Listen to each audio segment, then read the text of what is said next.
Hey, what's going on, everybody? It's another episode of the often imitated, never duplicated Voices of Misery podcast. And of course, I am the nerd with another podcast for that ass. How the hell you guys doing today? Can't believe it is fucking Wednesday. It's chilly this morning, but it's going to get up to the 70s as it's been.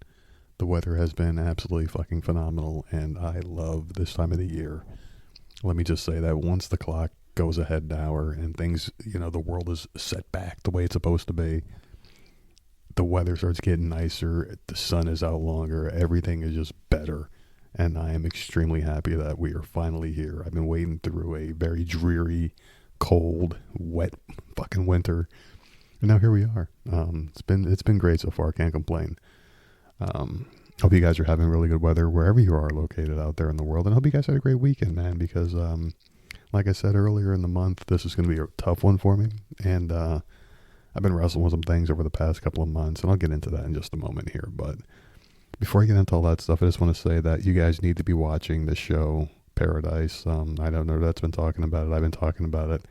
It's really good. I haven't watched the most recent episode. I keep forgetting. I keep putting it off.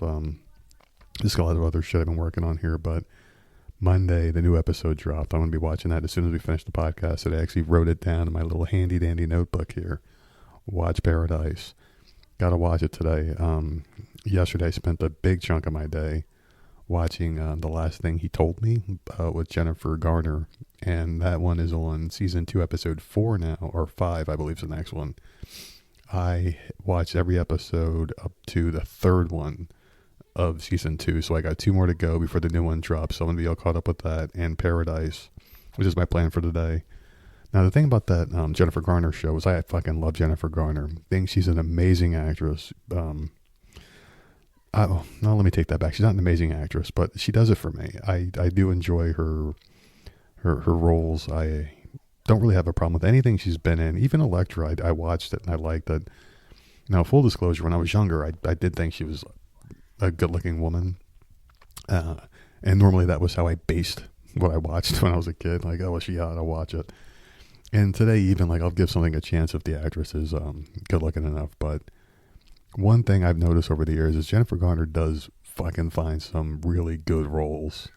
And she did not disappoint with this one. It's kind of like one of those things where you see a certain actress or an actor in a role and you know what the basic premise is going to be. If you see, like, Liam Neeson in the movie, you know he's going to be kicking someone's ass, or Jason Statham, or Vin Diesel, or the certain action stars, if you see a movie where a typical guy plays a cop, like John Leguizamo, every time he plays a cop, he seems to be a dirty fucking cop or a bad guy in the end.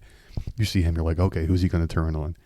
And it's just the way it is, and I feel like acting has failed us in that regard, or just not even acting really, but just like screenplay writing, casting, directing, the whole movie going experience or whatever has been ruined because you get the same people playing the same type of roles all the fucking time. It's like, oh, here comes The Rock, or you see like Mark Wahlberg in an action movie. You know exactly what the fucking character he's going to play is going to be. He's going to be some fucking goofball who can turn it on and kick everyone's ass, and it's just like, all right, he's just so over the top ridiculous, but he's so cool and goofy at the same time, But yeah, that's hardly the first example though, because you got, who the fuck was it? Jason Bateman. That's an actor who does the same fucking role, character, and everything he's ever done. It's like you see him, he's going to be some smart ass who has all the answers and can just figure out a plan at the drop of a dime that people that should have killed him a few frames ago in the movie are now listening to this fucking moron as he conducts a plan he's not sure is going to work, but it does in the end all the time. Bad guys get arrested. He comes out the hero. Fucking, how did I do this?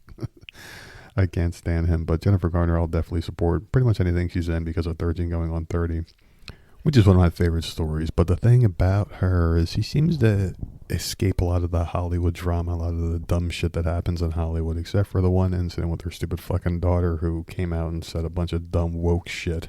They gave her a fucking microphone. It's about masking and COVID-19, and she was like, yeah, we should all still be masking. And this was like a couple of months ago. I think I talked about this on the podcast where I was like, who the fuck, man? Other than bad parenting decisions and raising her kid to be a fucking hypochondriac, she's been pretty good. So definitely check that show out. It's really good. Paradise, I got to watch the episode after this show. That one right now is probably getting as close to an A+ as the show's gotten since Fuck, Supernatural, Vampire Diaries. I don't even know, man. But this one's looking really good. But like I was saying, though, those little short seasons are exactly the sweet spot because you can do Walking Dead where they get picked up every year. It was, at the height of its popularity, it was like, oh, they're doing an 8-episode season. And those beginning seasons were the best when they didn't have that many. And then it was like 11 episodes, 13 episodes. You're like, okay, more of a good thing. I think you started seeing those trends where it's like you got 2 or 3 episodes in a row of Rick in a fucking cell. And then they would have an episode after that dedicated to the guy who was holding the key behind the cell, the no-name fucking prison guard. Is, oh, we got to get his backstory. And it's like, okay, we understand. You guys don't know what the fuck you're doing anymore. You're writing a TV show like a comic book, and it shouldn't be written like that. You should never really base anything truly off a book. And the reason is because a book has some of these books. I mean, fucking shit. You look at the history of The Walking Dead. I mean, there was, I don't even know how many seasons you could equate that to in comic books, but there was a bunch of comic books. You look at all the pages and the dialogue and the characters. There's no way you're fitting that into a TV show without having to rehash everything you've already read. And it would just take way too long. And I felt like they tried to do that with the show. So they fucking just tried. And it just didn't work. It doesn't work well. If you're reading, you already invested time. I'm going to sit and I'm going to read this. And this is the experience that I want. A very well detailed, thought out thing. When you're watching a movie, a lot of the times, I mean, unless the writing's really good, you're not going to get that level of storytelling in a compact thing here. But Apple seems to have that magic sauce figured out. They don't have to waste 50 episodes to tell you one thing. They can get 50 things done in one episode and still have it flow to the next one just proper. So Apple right now is my 2026 favorite app of the year so far, right behind Paramount Plus, of course. But definitely it's right there as far as content goes. So check that out. I'm going to be watching that. And finishing up Brooklyn 99 too. I'm going to be doing that over the next couple of days. I've just been slacking off a lot. Like I said, this month was going to be a little trying for me, and I guess I was trying to decide here what to do. And I was saying, like my old friend birthday was this weekend, and I was thinking about my old pal a lot, and I'm like, fuck, this sucks. And I was just thinking a lot, and it was ever since I was cleaning out the table that day, and I knocked the cup over, and the thing came out, the friendship, a little charm we had. Just a stupid little joke thing, but it actually meant something to me, like I'm a very sentimental human being. Like certain things will matter to me. If it matters to me, it matters always. And like I was talking about the bipolar thing, it all kind of ties in together. I've been talking about that a lot more lately. Just trying to figure out like what the hell's going on, what to do next. And as the day was coming closer and closer, I'm like, what do I do? Do I send a card? Do I do this? Do I do that? How do I, after like a few months of just, trolling and being a piece of shit because you don't know how to handle rejection, loss, trying to fix things you can't be fixed, it's like, how do you make things right? And I've been at that point now where I just don't know. Like, I don't know how to make things right. And I tried to repeat the past. Unfortunately, that was a worse way to do it. But when you're desperate, you don't know how to make things work, I guess, And in the past, you just be an asshole, I guess, troll a little bit.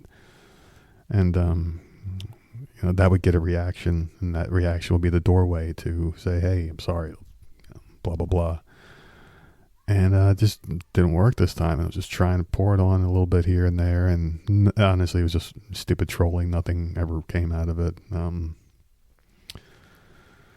But it didn't work. And I just became a piece of shit that I know I'm not, obviously, with trolling and insults and stupid fucking shit that just, it's not coming from a good place, not coming from a bad place. It was just manufactured anger and rage because it's better to feel that than it is to feel remorse and pain and all that bullshit. So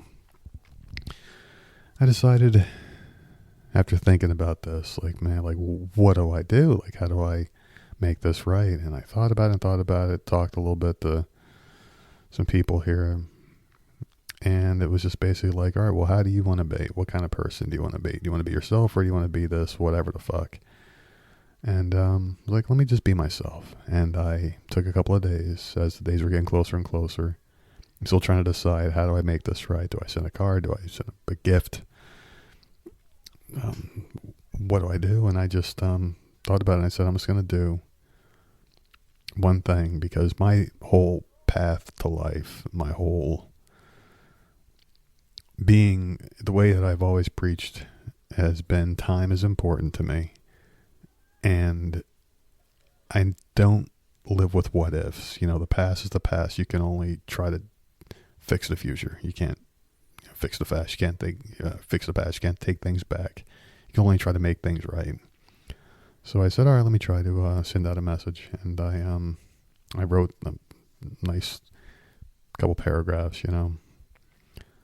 because the one present that I could ever give to someone who completely hates my guts would be peace of mind, honesty, transparency, just genuine, being the person that my old friend used to like, used to enjoy.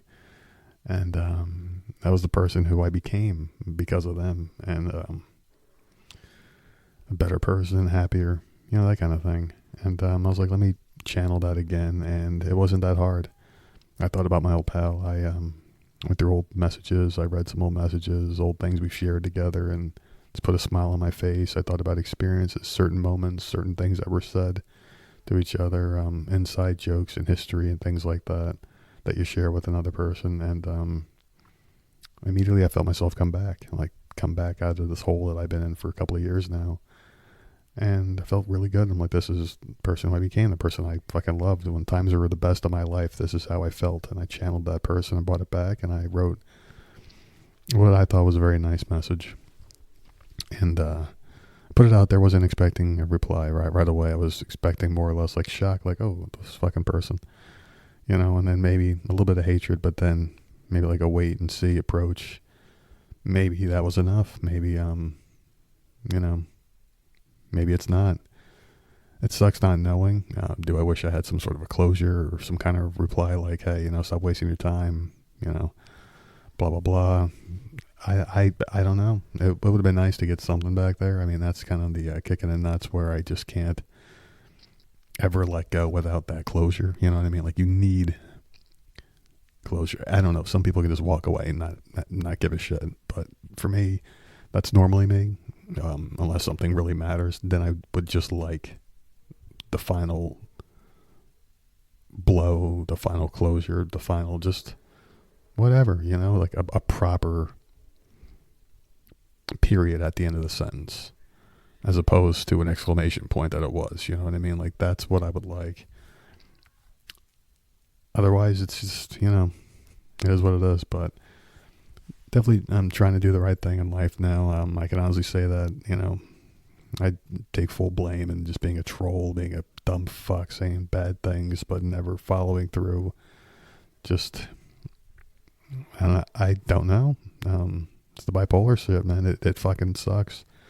I can rationalize it after the fact. I just can't stop it during. And I've been working with some people here, just talking about it and trying to figure it out myself, because it's like, I've been trying for 43 years. I can't do it. It's time to admit that, hey, you might need some help figuring this stuff out.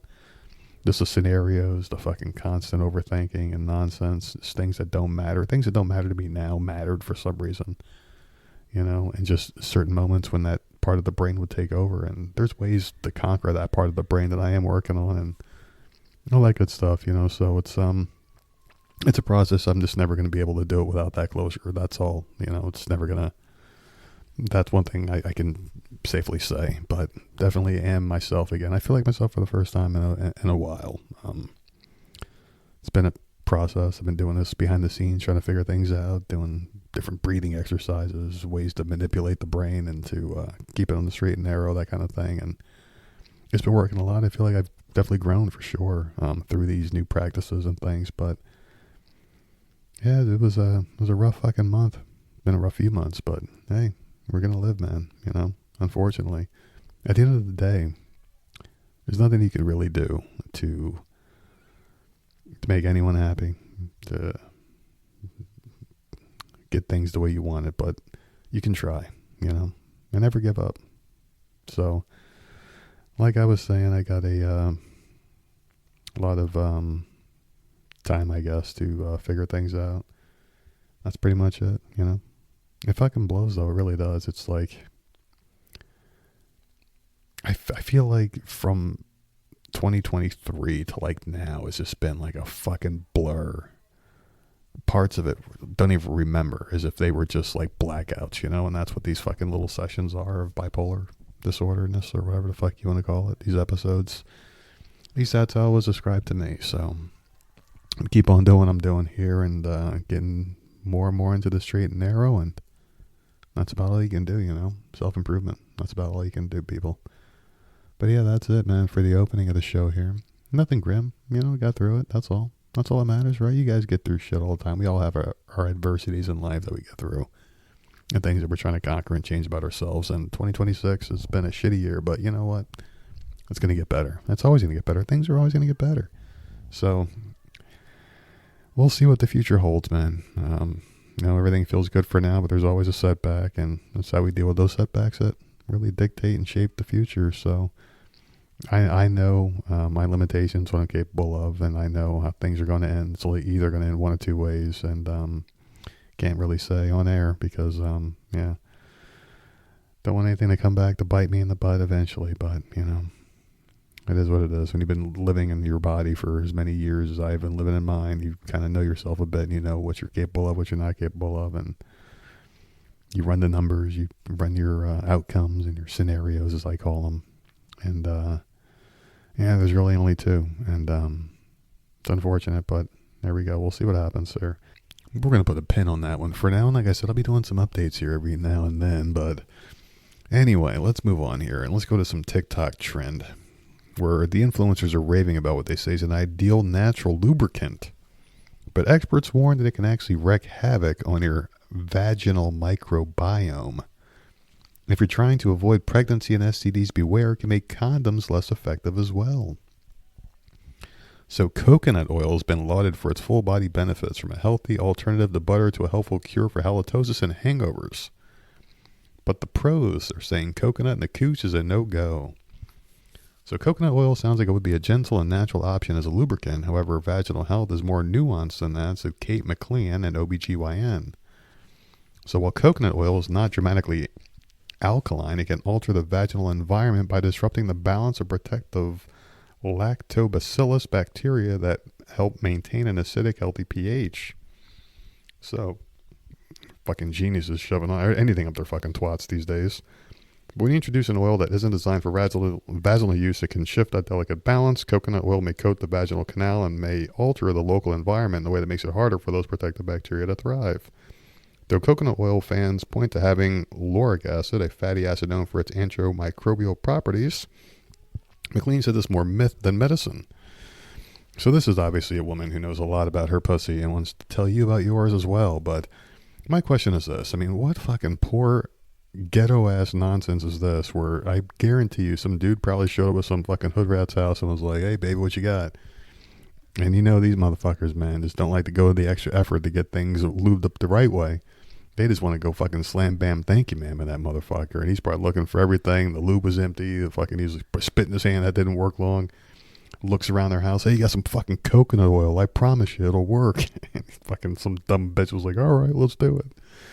And there you go, man. That's how this coconut, hey, it fucking works, and they're just doing it, not paying attention to what the hell's actually going on down there, and told their homeboys, and the girl told the other, hey, this stuff smells great. Coconut oil does smell good, it's got a really good scent to it. They're probably thinking it's this new thing that they figured out. I don't know, but I mean, what's next? Toothpaste? Fucking put toothpaste in your dick and fucking slam that in there. Just fucking poor people using whatever the fuck is in the house. Why don't you just do what's free and go downtown to your lady, man? Go downtown, take care of your fucking lady, dude. You do that and it'll fucking be more than enough. Trust me. But anyway, they were saying when it comes to vaginal health, virgin or cold-pressed coconut oil doesn't meaningfully change the core concerns. Those labels refer to how the oil is processed from a medical perspective. The microbiome disruption or condom incompatibility are essentially the same regardless of whether the oil is refined, virgin, or cold-pressed. So while coconut oil may temporarily reduce friction, it can weaken latex condoms, making sex slick but not necessarily safe. So coconut oil can begin weakening latex condoms within minutes, making them more prone to tearing, and even if there's no visible damage, it is still there. If someone's relying on condoms for STI or pregnancy prevention using a lubricant explicitly labeled as a condom compatible is the safest and most predictable choice. And they were saying the same goes for butt stuff. Oh, yeah, I can cause small tears in the anal tissue. Yeah, this one is fucking crazy. Perimenopause problems. Oh, this is interesting. So when vaginal dryness is related to hormonal shifts like perimenopause or menopause, coconut oil can assuage but not correct the issue. It may temporarily reduce friction because it's an oil, but that's not the same as improving vaginal tissue health or addressing the underlying cause. So they're saying, hey, there's other things you could try, and they listed a couple of things you could try. But they were saying, like, people are coming into the office putting yogurt on themselves, garlic oil, hydrogen peroxide. These people are doing some dumb shit to get off. And it's just funny to me, though, because, like, a bottle of Monica juice only cost fucking $1.50 at Walmart. You go to Walmart, you can get yourself some lube or whatever the fuck for extremely cheap.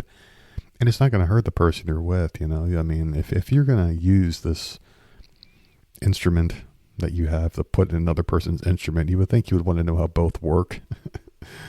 What's safe to do and what's not safe to do. And we do know one thing that makes a woman tick or keeps them going, and it's free. You don't have to spend any money on it. You might have to drink a little bit of water to make sure you're not dehydrated before you go about that task. I don't want to get too vulgar out there, but I mean, it's a very easy way to keep someone going and get yourself ready to rock and roll as well, man. It's called foreplay. Whatever happened to that? People are like, yeah, nope, well, let's just fucking get right to it. I mean, what the fuck? Maybe I'm just old school. But fuck, man, I mean, that's just the most fun right there, is getting them to want that shit, you know? I don't know. These people are just like, oh yeah, we're just going to bypass, make things easier because we're too fucking lazy. That's the problem, man. People are too fucking lazy. Creating the whole fucking culture of lazy people that don't know how to fuck, and they just put whatever they want to put up in that shit just to get it going, you know? Not very smart, especially these women too, man. I mean, women got to be extra safe and careful because men don't give a fuck. They don't care about your fucking comfort, especially if it's just some rush job. Like, obviously, you don't know this person if you are worried about condoms and all this other stuff too, you know? I don't know. It's been so fucking long. Like, I haven't had to go out there and date in a long time. I guess I don't know what the fuck I'm talking about anymore. I've been so removed from the game for such a long time. I just feel like things are just much easier than that. Or maybe I'm just old school. Maybe it's, maybe I don't know what the fuck I'm talking about. Maybe that's it, huh? Go ahead and put coconut oil in your fucking dick and just fucking shove it up in anything you want, you fucking weirdos. One thing that's funny to me, though, is like, you don't see this stuff getting handed out, but you do see condoms getting handed out almost everywhere you go. Like, I was at an office building the other day, and I was like, I'm going to use the bathroom. I go in the bathroom, and I use it, and there's a fucking, like a candy dish with, like, all sorts of condoms in there on the fucking counter next to the sink, next to the towels. I'm like, what the fuck? And, of course, I didn't touch them because I think I might have used them, like, 2 or 3 times my entire life, and it was by accident. I was like a little kid, and I'm like, oh, look what I found. Let me fucking try it out. Try to learn how to put it on in case I ever needed it in the future. And I never did at the time because I was like fucking 13 years old. And I'm like, oh, let me see what the fuck this thing does. And I remember they gave them to us in school once. And I remember having it in my wallet for a while when I was in like middle school. They gave it to us. Someone came in talking about sex, and they were like, here, take condoms. And everyone had them in their wallet. No one ever used the fucking things. But I mean, it's just, I just don't know why people are so stupid. Foreplay, just get you a long way, but whatever. Well, let's do a little change of pace here. So Ginger Wildheart, this gentleman, he took to social media on Tuesday with an update a day after his band, the Wildhearts, announced that he'd been diagnosed with a rare and aggressive form of cancer. Just thank you for all your messages of support. I won't go through treatment. I lived a life of 10 men and will die with dignity. Still got 2 to 3 years to say goodbye to everyone, and I'll be rocking until the very last moment. No misery, please. Positivity all the way. The band first shared the news of his cancer on Monday with a statement on Instagram. During the Wildhearts' incredible More Satanic Rites UK tour in December 2025, interesting name, frontman and founding member Ginger Wildheart was experiencing severe pains that night and previous nights, which forced him to take some short breaks from the stage, the statement read. Determined not to upset the band's loyal fans, all 5 of them, new and old, Ginger took the painkillers to ensure the rock and roll was delivered. So they continued on here. The results have been confirmed. We are saddened to report that Ginger has been diagnosed with mantle cell lymphoma, a rare but aggressive strain of cancer. Right now, Ginger is in fine fettle, continuing to write songs that will be released under the guise of the Wild Hearts and his solo projects in the future. This was the follow-up to 2025 Satanic Rites, is currently being finished with announcements to follow later this year via Snake Farm / Universal. And they just kept promoting the show there, but then there was a statement. Then delivered a final message from Ginger himself, saying that he wants everyone to know that strength and positivity will prevail and the show will go on. Make sure you come and see the Wild Hearts sounding bigger and more amazingly refreshing than ever at a venue near you soon. He helped form this group in 1989. He's now 61 years old, and you know what? Godspeed to you, Ginger. Boy, this is a tough one, because when I first read this headline, I was like, oh, I wonder who the rock star is, and never heard of this guy, never heard of the band, obviously. Maybe some of you have, and I'm sure they made decent music. But the first thing I thought was, why is this legal? And I'm not advocating for this not to be legal, obviously. I think people should have full control over their bodies, whether they want to do something, take something or not. With him, I was thinking to myself, like, how come he's allowed to accept death and refuse treatment? To me, that's giving up on life, which is the same equivalent as suicide. Now, suicide, the only major difference is that there's something mortally wrong with this man where he's got cancer, but people have survived cancer before, so there's a chance. I mean, cancer's not the death sentence it used to be. People have survived it before. There's a much higher chance of surviving it with treatment and everything, but the treatments are controversial a lot of the times, and depending where you are, obviously, with your thought process, this is either the way to go or the way not to go. The thing is people's thought processes were never really considered before when it comes to law as far as your bodily autonomy. Look at COVID-19. People weren't allowed to think about it. If I was to go out and tell someone, hey, I'm going to jump off a bridge in 5 seconds, I'm going to go kill myself, there's going to be a line of police out there trying to stop me from doing it.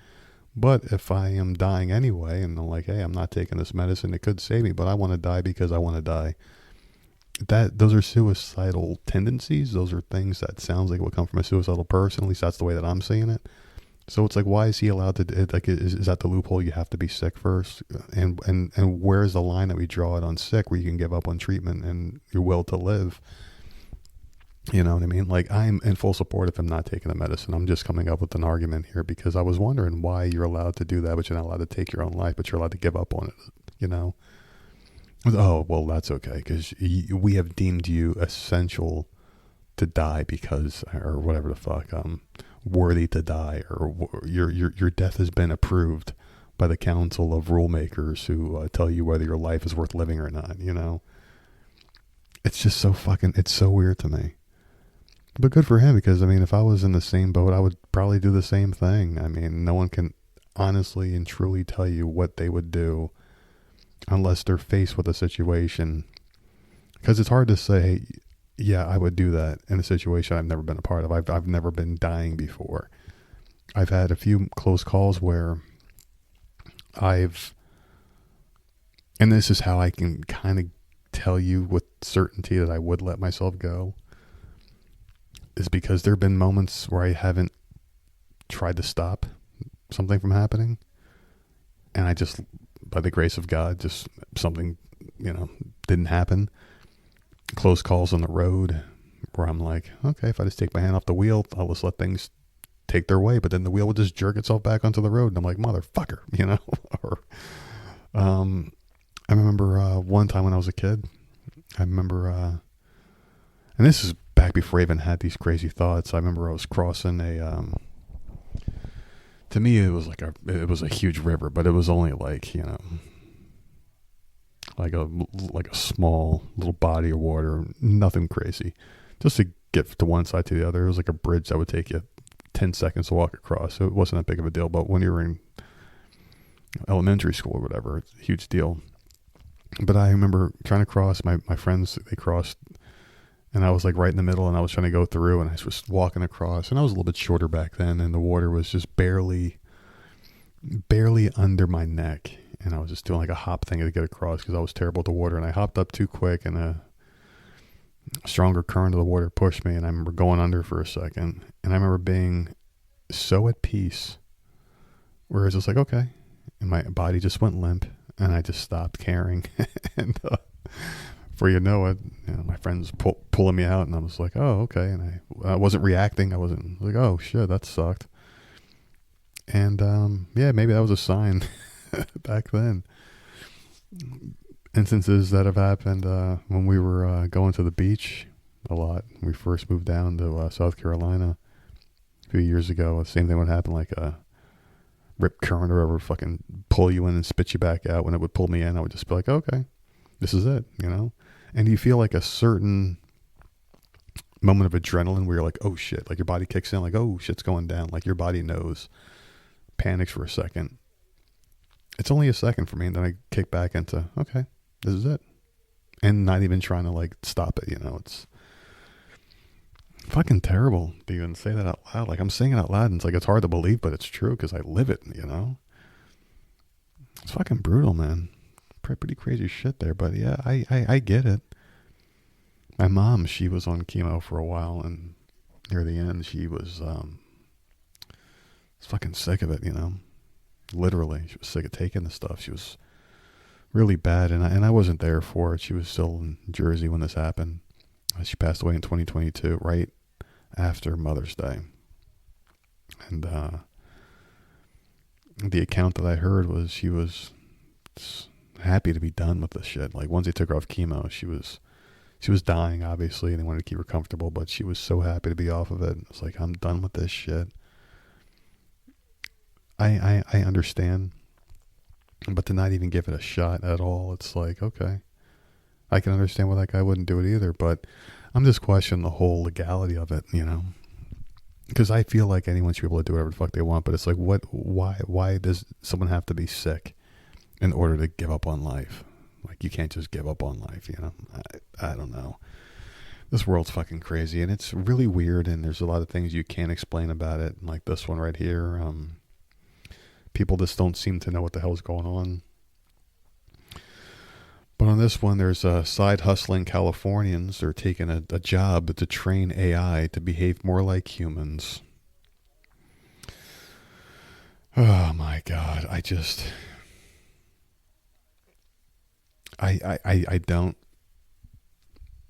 don't get it.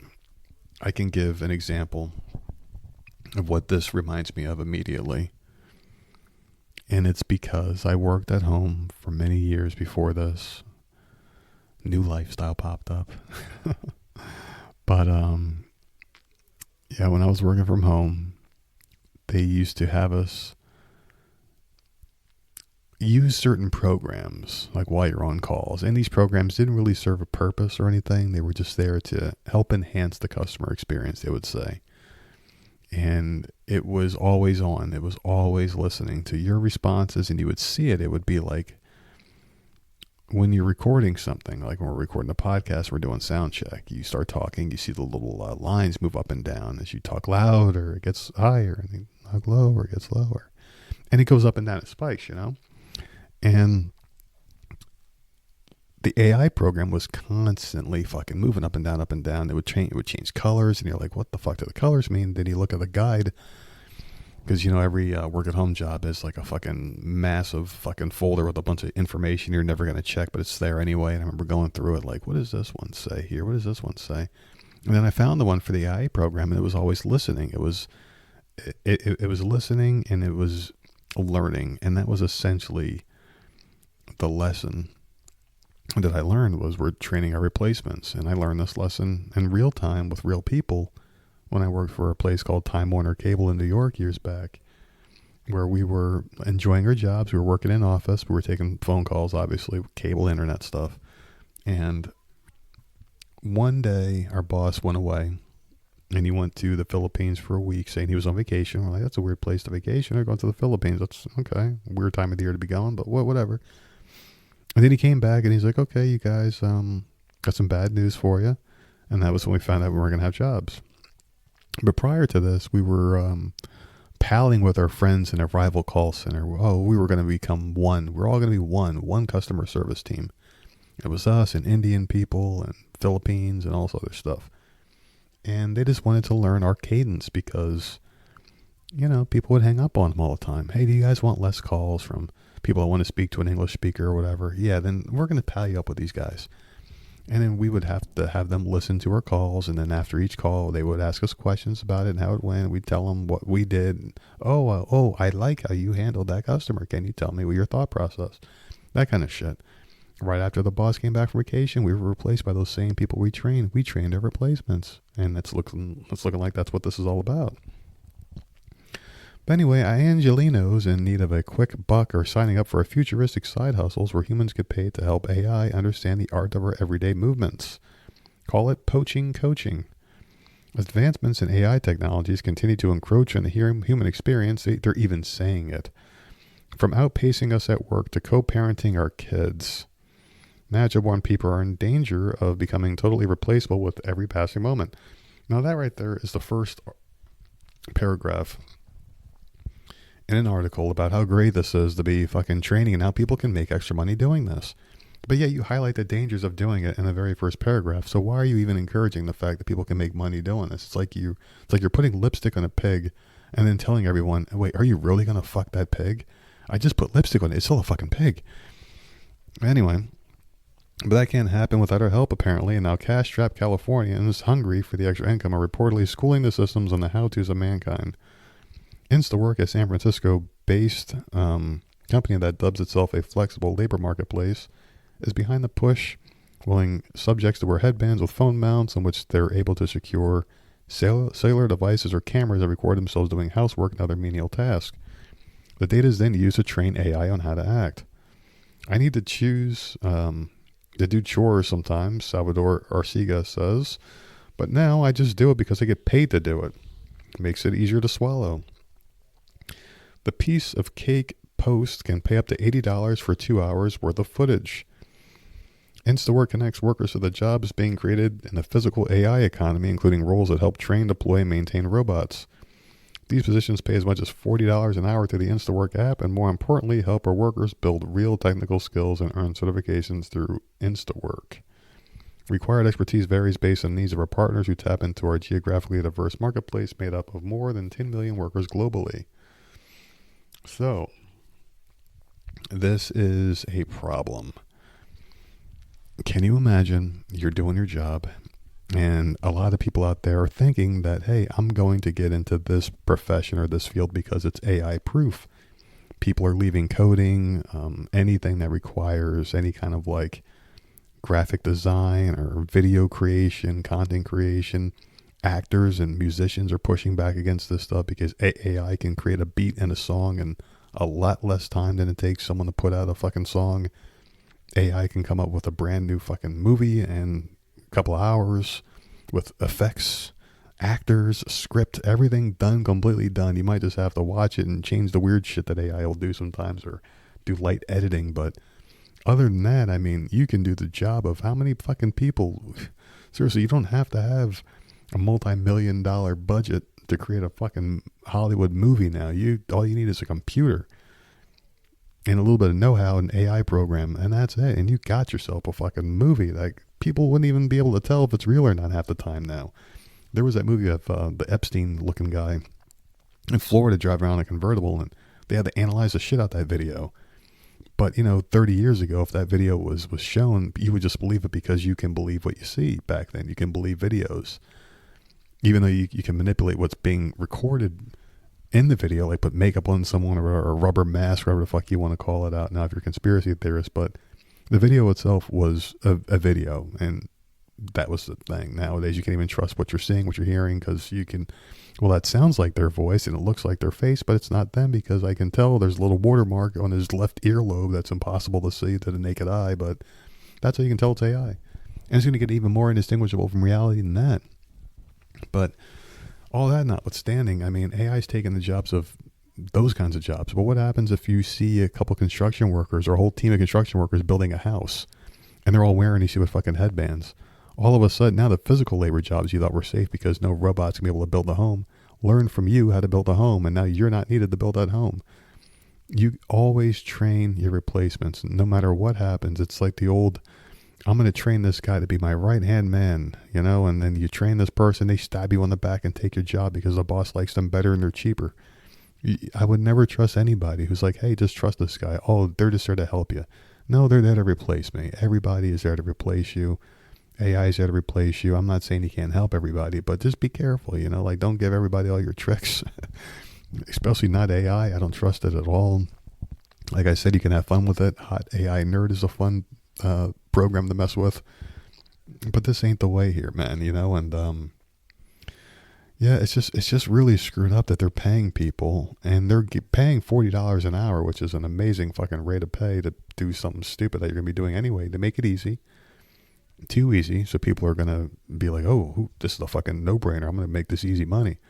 But in the reality of things, you're fucking up the society. You're becoming a part of the problem. You're helping. So in these farms in India, they're paying engineers to strap GoPros to their foreheads as they fold laundry and pack boxes. The training centers in China where individuals teach human operations to AI through virtual reality headsets, there seems to be no limit to this madness. And that's what scares me.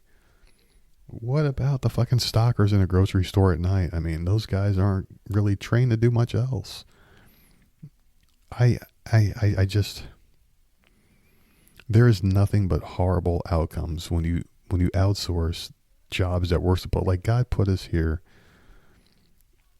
for reasons, man.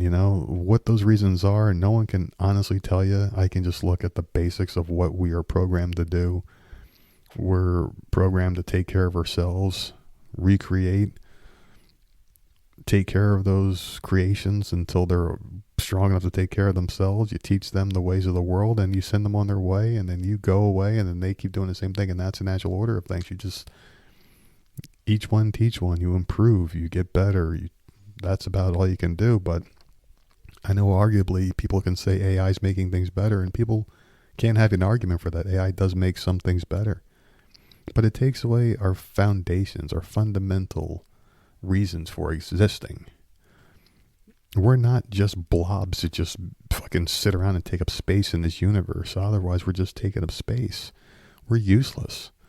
And we're making ourselves even more useless at that point. Can you imagine 350 million people in America sitting around all day with nothing to do as robots are catering to our every fucking need?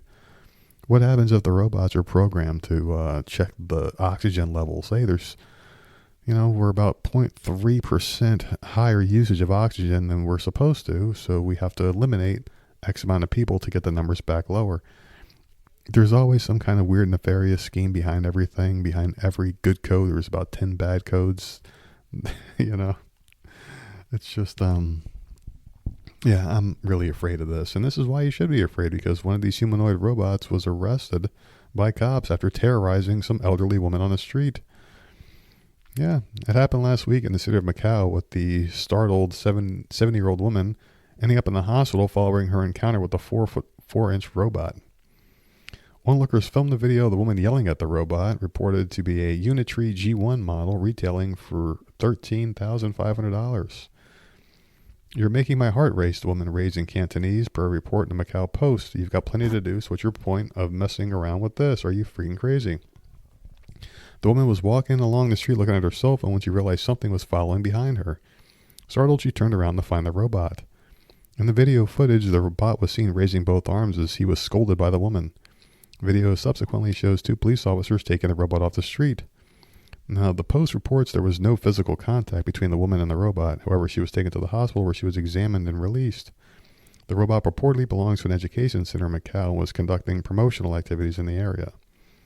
The android was operated remotely by a 50-year-old man who told police he was testing the robot to further improve its operation. Now, he was being warned by authorities to be more mindful of endangering or frightening pedestrians. Yeah. So people were joking about this, thinking it was hilarious. But why is this guy using a robot to follow this woman around? I mean, is this going to be the new way to be a pervert online? Your robot obviously has a camera on it that's feeding back to some central location as you're controlling it. You have to see what it's doing, right? I mean, why was this guy following this woman? Why was he not respecting her privacy? Do you not have to respect someone's privacy or right to their peace in public just because you're doing it behind a robot now? I mean, that takes away protections for people's privacy if you think about it, because there's one, if you're online, I mean, I know if you're online, you can't just do whatever the fuck you want. There's rules in place for that.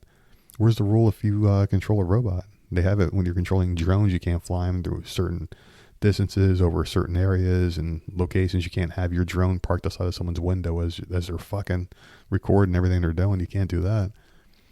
And do we have to have another provision for robots that you're putting out in the streets? You can't just... What part of training is it following this one woman and harassing her? Like, what part of your robot training is that? You know what I mean? I just... This is the world that we were waiting for back when the Jetsons were on TV, when Back to the Future came out. We were looking at some of this stuff like, wow, virtual reality, all these things, 3D, fucking AI, because the scene where Marty McFly is going to go meet his dad, and his dad was in the diner, and he's like, milk, chocolate, and he puts his hand out, and it comes from underneath the table and shoots towards his hand, and Marty ordered a Pepsi, and it came from the table, and he was talking to a fucking screen. Remember that? Like the Ronald Reagan thing or whatever the fuck it was. And you look at that and you're like, okay, that looks like it's a lot of fun, but the movies can make things look great. It doesn't show the reality of what things would look like. That was a clean town. Everything was clean and great. Everyone got along, but no, that's not how it would be. It would look more like Mad Max with fucking robots shooting lasers at each other. That's what it's going to really look like, man. Oh my god, it's fucking nuts. But yeah, you gotta stay away from fucking stupid shit like this, dude. I don't know. I'm just not a fan of it at all. I don't know. I can see how AI would help out a lot, and it really could be a good tool if it's used correctly. But how many people are going to use this thing correctly, you know? How many people are going to use it correctly? It's just... In some ways, I do like seeing AI take people's jobs. In some ways, I don't. It depends on the profession, and it depends on the people, honestly. But you can't be, selective or choosy, because it's not going to be put in one area. It's going to be in all areas and all aspects of life. That's why you have TVs coming out with AI programs in there and all this weird shit. They just turned on an update for the Switch that fucking completely changed the way games look. And you're like, how the fuck did they do this? You just got the system that came out. Now they're putting shit in there already because it was already there in the first place, and it's changing people's experiences, and some are loving it and some are hating it. It's just, what the fuck? Like, when is it going to end? When is it going to end? And what's the next thing? What's the next crisis if we're going to have another one? There's going to have to be an end game where we finally hit our limits as human beings and outsourced to the next generation of whatever the fuck it's going to be. And I think AI, artificial intelligence, trying to make them sentient beings. There was a fucking guy, I wish I would have taken the name down, but I was listening to something where they were saying how this guy didn't even know, he wasn't sure if AI was already sentient now, if it was already learning and had a personality now, and how many AIs are there? Is there going to be one hive mind? Is it one central thing, or is it multiple different AIs created by multiple companies that are going to have their own ideas? Are we going to be choosing red or blue when we vote, or are we going to be moving based off of what AI programs in control of that territory? Like, oh, this is Elon Musk's territory over here on the West Coast, so I'm going to go to this side here because I like his AI bots thinking, or his AI bots let me do this. Is it going to be like that? Like, how the fuck is this going to work? How the fuck is it going to work? It's not going to be good. It's not. I think what's going to happen, if I had to make a bold prediction, it will be people are going to be useless. They're going to enjoy it for a couple of months, if it even lasts that long, and then you're going to see massive crime spikes. You're going to see violence. You're going to see rape, drug use, a lot of death, a lot of sickness. People aren't going to be going outside and getting their vitamin D. They'd be protected. You're going to see a lot of illnesses over fucking night being born because people aren't being healthy. They're not preventing sicknesses. They're neglecting a lot of things. They're outsourcing their lives to robots that don't give a shit about their interests or have that special care that humans should have when they're caring for other humans. It's all that stuff, you know? So nothing good. All right, let's see. Let's talk about the Oscars real quick. Just really quick topics here. So there's two different articles I got here and two different responses to the Oscars. So the first article I have here is about this Timothy Chalamet actor, who I think is fucking terrible. Guy is a shitty fucking actor, but you see his name a lot. You hear his name mentioned. And it's because Hollywood picks certain people to groom them into positions of power and notoriety. And I think this kid was really thrust into it. You know, he was put in a lot of movies.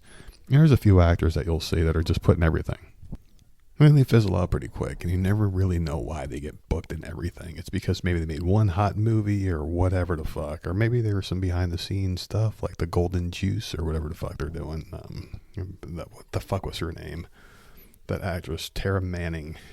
Look up anything she said about Golden Juice, and I'm sure you'll go down a nice little rabbit hole there. But anyway, this Timothy Chalamet dude must have been drinking a ton of juice, because you fucking heard his name everywhere. People praising his acting prowess, his chops, and whatever the fuck. All his movies that he's been in were fucking terrible. His Willy Wonka was fucking trash. Dune was one of the worst movies I've ever seen. Blah, blah, fucking blah. But anyway, this guy, it was like rite of passage. He was supposed to win this award on the Oscar nights. They keep talking about how he's going to win one. He's going to be the best actor. If you listen to him long enough, he'll tell you he's the best actor that's ever lived, and he's like fucking 15 years old. I don't know. But anyway, he didn't exactly have a smooth Oscars night, between all the people trying to anoint him and then losing out on Best Actor. Being the butt of Conan O'Brien's very first opening monologue joke, and having his controversial comments on ballet and opera mentioned in the winner's speech. And according to The Sun, he and Kylie Jenner left the show for a full hour. So they were replaced by seat fillers for an hour, an onlooker source tells the outlet. It seems like he had enough of being the butt of the jokes. He only came back just before the Best Actress and Best Actor categories were announced, which he lost. As for the comments made about him, Conan O'Brien said, "I'm told there's concern about attacks from both the opera and ballet communities. They're just mad you left out jazz." I mean, of course, these are fucking leftist people just blowing each other on stage. Of course, the jokes aren't ever going to land. But anyway, Best Live Action Short Film winner Alexandre Singh said in a speech that we believe art can change people's souls. Maybe it takes 10 years, but we can change society through art, through creativity, through theater and ballet and cinema. That's what you think, motherfucker, because you're going to be replaced by AI soon. Kylie and Timothy showed up at the annual Vanity Fair Oscar party after the awards, and a source said he was swarmed by well-wishers as he arrived. He kept his sunglasses on for the night and tried to be low-key, but he still like a sore thumb in his white suit. Kylie and him stayed for a while, but then they left together without being seen. It was the Irish exit he wanted and apparently needed. Now, he was very upset because he didn't win any of the awards that they were telling him he was going to win, like he was telling everyone he deserved just because he said he's the best actor of all time. And threw a little temper tantrum because he didn't win an award, because people were making fun of him. But the thing is, if you don't want to be made fun of, and goes to anybody who doesn't want to get made fun of or anything, you got to keep a low profile. You got to be humble. Don't be a fucking asshole, because if you keep telling everyone how great you are, they're going to want to see you not so great. The people that are throwing flowers at your feet telling you you're the star secretly hate your fucking guts and they want your spot.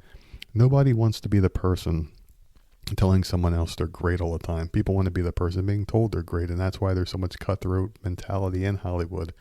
That's why people are waiting for everyone to slip up so you can take that advantage and knock them down even further. Not enough hands in this world are being stretched out to pick someone up. They're being used to put their hand on someone's head who's trying to get up and push them down further, as you can just use them as a stepping stone to get to your next destination before someone does it to you, and the cycle of cutting each other's throats never fucking ends. But in this one, I have to laugh, because not only am I not a fan of this idiot, I'm not a fan of this idiot because the way he acts, the shit that he says. You're telling everyone you're so fucking great, your shit don't stink, you're giving all these awards, you're the best actor of all time, you're just going to prove it to people, they suck in this role, but you could have done better, this other shit.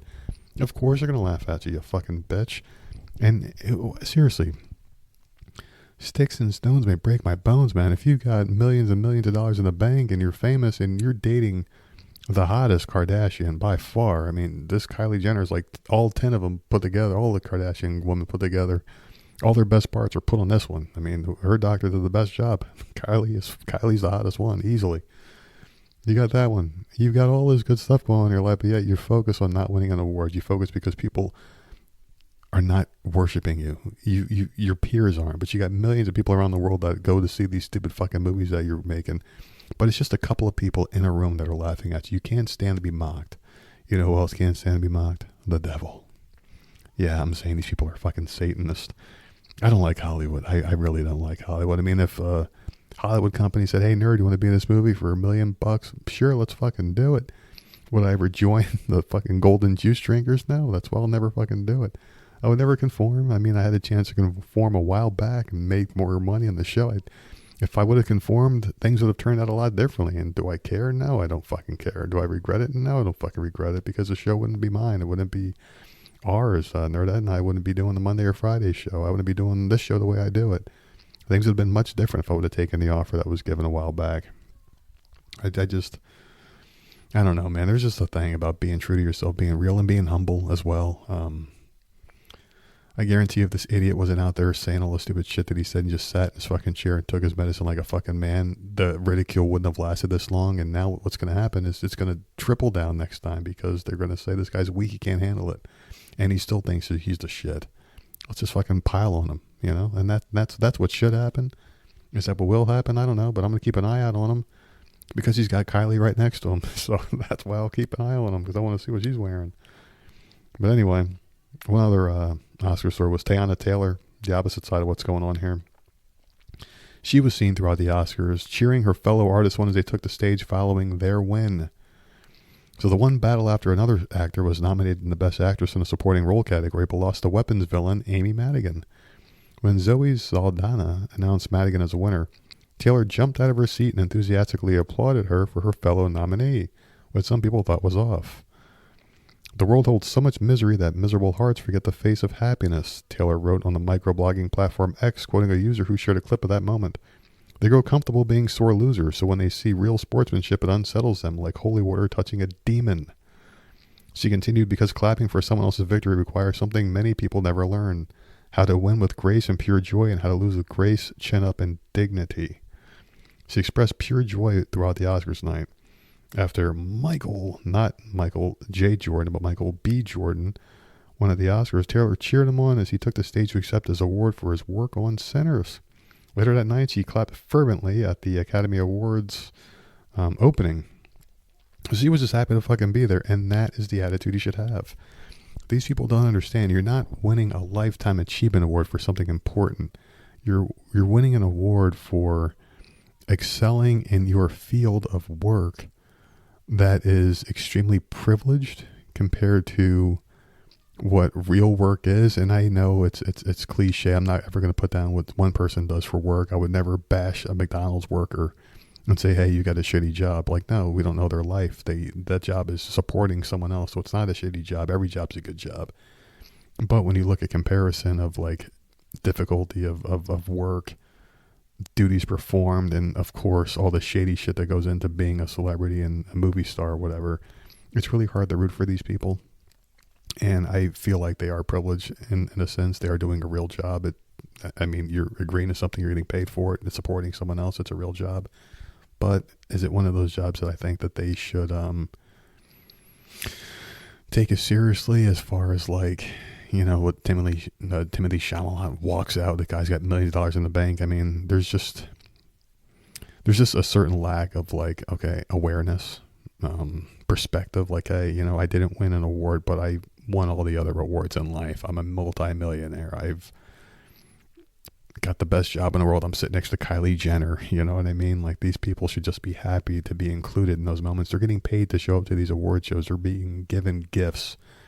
$10,000 fucking gift bags of expensive shit that none of us would ever be able to afford.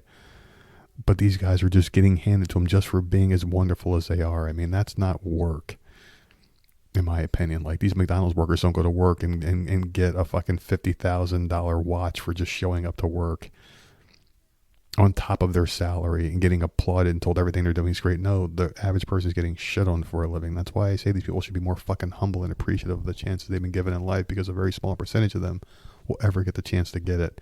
Plus, you don't know how long it's going to last, so be fucking gracious while you're in the spot that you're fucking in. Teyana Taylor had a beautiful fucking comment here. This is one of my favorite topics of the year so far, if not my favorite topic I found on the Wednesday show. Teyana Taylor, 100% someone I'll root for in Hollywood. I like the movie she's been in. She's been in a couple of things that I thought she was really good in. Yeah, very humble lady. I'm a fan of Teyana Taylor now because of that one comment. I did like some of the things she was in before, but now I really like her. I'm going to pay attention to her career now because she seems like she's fucking got it. And the thing is like, it's easy to turn things off when you find someone that doesn't agree or align with your ideologies or perspective on life. But now I find myself at a place in my life where I'm looking for people that share the same outlooks or just any shred of fucking human decency or just common sense. And this is what's displayed by Teyana Taylor. Common sense to a T. Very, very smart comment by her, and I wish other people would follow suit. Because that's what Hollywood is. It's a bunch of elite pricks and scumbags. And she's like, look, can we just fucking be happy for each other? Which is almost like hearing a pin drop in a crowded room, because it's like she's one of the only people that would say that. And it would probably stun everyone else like it has. Like, why is she cheering for these people for winning? She lost. Doesn't she know she lost? Is she fucking stupid?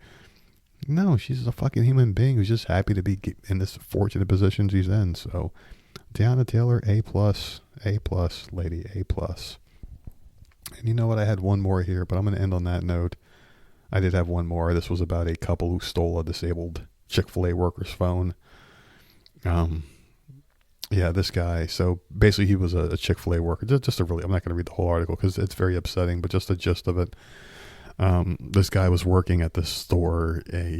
He was asked for his help by these two people who had nefarious means, not the best intentions for this guy with special needs. They asked to use his phone. They took off with his phone. They stole his phone. They said they had to use their phone because their cap or something was what was late. They stole his phone. The worker couldn't identify him because he's special needs. He was like a greeter there or whatever. And they took his phone and they were like texting members of his family saying like, hey, we have his phone. He's got a bunch of weird shit on his phone and we're going to turn over to the police unless you pay us X amount of dollars.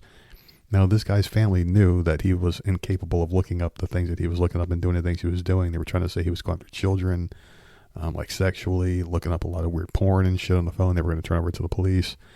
And the family was like, hey, listen, you didn't do anything wrong. We're going to get you a new phone. But the guy with special needs, he was panicking to the point where he actually was convinced that he was doing it because someone told him he did it. Because he doesn't have the rationale or whatever to know, like, hey, no, I didn't do that. Go fucking kick rocks, you fucking bitch. No, he was special needs. He immediately became the victim because it's very hard unless you have lived with a disabled person. That's why this one I didn't really want to read the whole article because it did break my heart. Because I have a special needs daughter and they're so naive, like I can tell my daughter, hey, do you remember the other day when you punched that guy in the face and knocked him out cold and robbed him? She would say yes. Even though she didn't fucking do it. That's kind of like what happened with this guy. He had no fucking clue. He didn't know he did it. So what happened was, the family left him at home. He was in his 30s. He blew his fucking brains out. He found his dad's gun. He broke in, took the gun and blew his brains out on the porch because he couldn't bear with the thought that he did these things that he actually didn't do. And eventually they kept the phone active because they wanted to trace it back to these people. That's why they didn't cut it off right away. They were found and apprehended, and they were tried. But this is one of those ones that you can look up the story yourself. A couple who stole disabled North Carolina Chick-fil-A worker's phone sentence after his death. If you want to type it up and look at it, it's on the Charlotte Observer website. It's just one of those ones that just broke my fucking heart, man. There's a couple of things in this life, and this just goes like not bipolar me. This is real me speaking. I don't like when people that are helpless are getting attacked. I don't like any of that shit. I don't like defenseless people. I have a very strong thirst for vengeance when it comes to helping out people like older people, children, disabled people, animals. Just leave vulnerable people the fuck alone. And these people that did this to this guy deserve the book thrown away because it's just a complete fucking cruelness. It's a crime against humanity. Your fellow human beings. You're just taking advantage of them, and that's not something that should ever fucking fly in this world. Never wanted anyone to ever get taken advantage of. I never wanted to see it. If I ever hear about it, it's going to be a problem, especially if it's someone I care about or cared about. I mean, even my old friend, if anyone ever tried to take advantage of her, I'd fucking kill him. Same thing with anyone who's been in my life. I mean, my sisters, if any one of my sisters ever called me and said, hey, we haven't talked in a decade, but I need you because of this. Like, I'm in a bad way. Someone did something, I would be on the next flight, we'll go back to not talking after we settle this problem, but it's just the way it is. And that one sucked. It really pissed me off. So I don't even want to read the whole fucking thing, but that was the gist of the article, and that was the show, man. We went a little bit over an hour today, made up for last week. I It was a little bit shorter because I was a little bit under the weather, but I am feeling much better now. My health is back, mentally and physically. I feel like myself again. But these bipolar bouts, they only last. These moments of peace, rather, they only last a short time. I'm trying my hardest to make this one last forever because it's cost me way too much, and I'm sick of it. So I'm trying my best to conquer this thing, and like I said, it's going to be a weekly update I'll do on that because why not? Why not?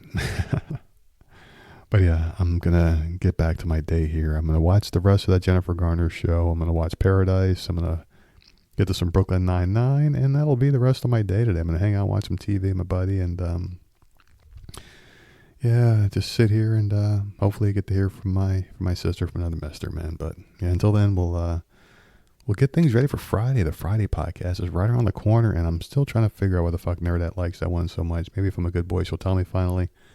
I got Squirrel Man. He's sleeping, but he's starting to open his eyes up a little bit, so I finished this one just in the nick of time.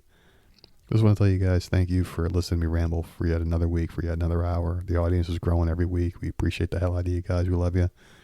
Make sure you check us out at Voices of Misery Podcast on all your podcast platforms at voicesofmiserypodcast@gmail.com. Go ahead and send in some topics. I actually got a few for things that you guys wanted to talk about, but I wanted to talk about the weekend and kind of go into some stuff, do a little bit more about the bipolar stuff this week, but I promise you next week I will do the what you want me to talk about episode of the Voices of Misery podcast on Wednesday, and I'll be doing the updates as well, but these are going to be articles and topics and some questions and things, whatever the fuck you guys want to do next week, we're going to do it, so stay tuned for that episode. I love you guys, and thanks for listening to the Voice of Misery podcast. I know this one got a little heavy at certain points, but like I said, this podcast is going back a little bit to the way it was supposed to be. Kind of like a hybrid of just mental health, interviews, and just news topics. That's what Wednesday is going to be. So thank you guys. I feel like everything's coming together. We got some direction here. We're going to keep on going and growing the show, and we're so fucking proud and grateful that you guys are doing this with us. Sis, I meant every word I said, and I miss you, buddy. Take care, guys.